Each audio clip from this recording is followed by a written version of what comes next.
Tapi kemarin Selasa Pak Fahmi, ini Iran berhasil meluncurkan 180 rudal balistik yang kekuatannya ini juga diklaim bisa menembus Iron Dome. Ini seperti apa? Apakah ini juga cukup membuat Israel berpikir mengenai kekuatan militer Iran ketika akan memberikan serangan balasan?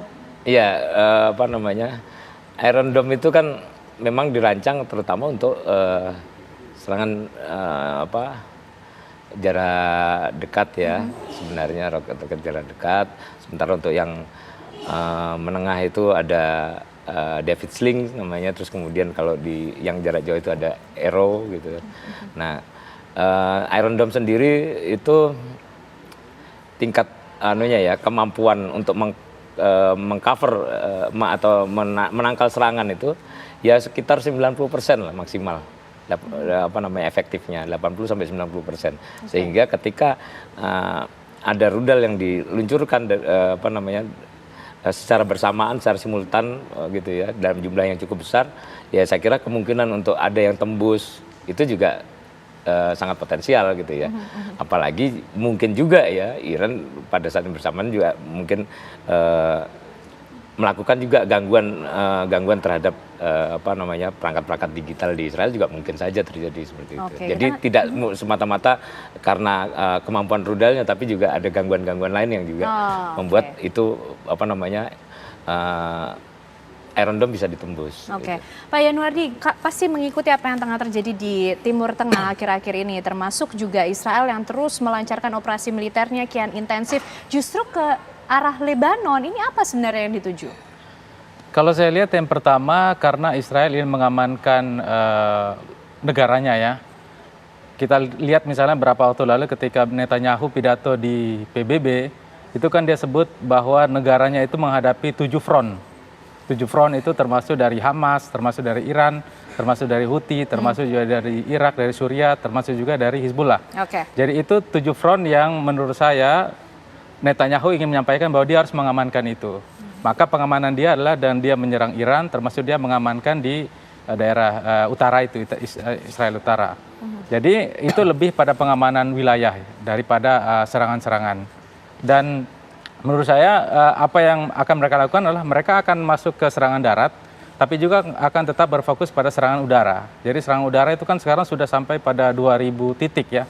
2000 titik di sana, tapi itu juga membuat orang-orang tentara, misalnya tentara Lebanon juga agak gerah juga. Karena kan yang jadi korban kan bukan cuma Hizbullah doang kan, tapi juga tentara. Dan negara lain sipil negara lain juga kena juga. Oke, nah kemarin juga Kamis ini Israel juga sudah mengumumkan, memberikan pengumuman pemberitahuan di lebih dari 20 kota di Lebanon Selatan untuk warganya ini mengungsi. Mereka bahkan berani melewati perbatasan-perbatasan seperti itu. Memang inikah strategi yang kemudian dilakukan Israel melakukan invasi darat begitu?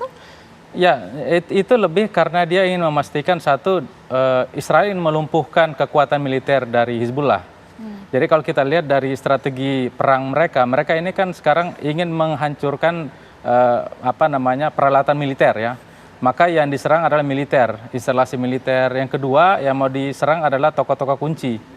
Maka kalau kita lihat berapa waktu belakangan ini kan tokoh-tokoh kunci, Hamas misalnya, kemudian tokoh kemarin juga Sekjen Hizbullah ya. Jadi untuk menghancurkan tokoh kunci, kemudian biar ketika dia menyerang satu tempat yang dimana tokoh kunci itu ada, itu lebih terfokus gitu fokusnya. Yang kedua untuk menghancurkan instalasi militer. Instalasi militer Hizbullah itu kan ada di mana-mana. Bahkan kata Netanyahu kan ada juga di garasi rumah sipil juga ada katanya. Jadi itu bagian dari upaya dia ya untuk melakukan itu. Tapi kalau kita belajar pada apa yang dilakukan Israel di Gaza ya, dulu juga kan Israel melakukan itu. Dia juga meminta kepada masyarakat Gaza untuk keluar gitu ya, terutama ya untuk keluar dari Gaza ya. Tapi kalau saya lihat memang Israel ini ingin memastikan betul bahwa musuh-musuh dia secara militer yang lumpuh. Jadi secara militer lumpuh, secara koordinasi militernya juga lumpuh dengan membunuh tokoh-tokoh kuncinya.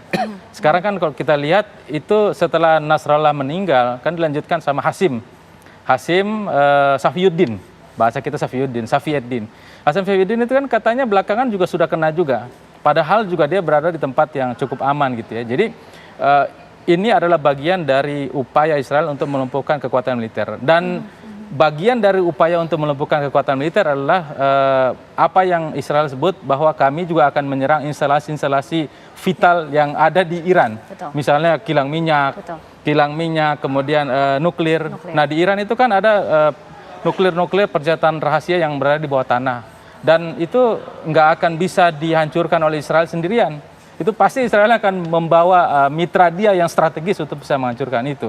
Tapi juga Iran juga mengatakan bahwa dia bisa punya kekuatan untuk menghancurkan tadi kilang minyak, kilang nuklir itu. Jadi Oke, bicara soal mitra tadi Pak Yanuardi, ini kemudian siapa yang dimaksud? Ini juga bisa menyeret negara adidaya lainnya yang kemudian menjadi sekutu Israel maupun juga sekutu Iran? Tapi nanti dijawabnya Pak Yanuardi. Usai jeda kami kembali hadir untuk Anda pemirsa.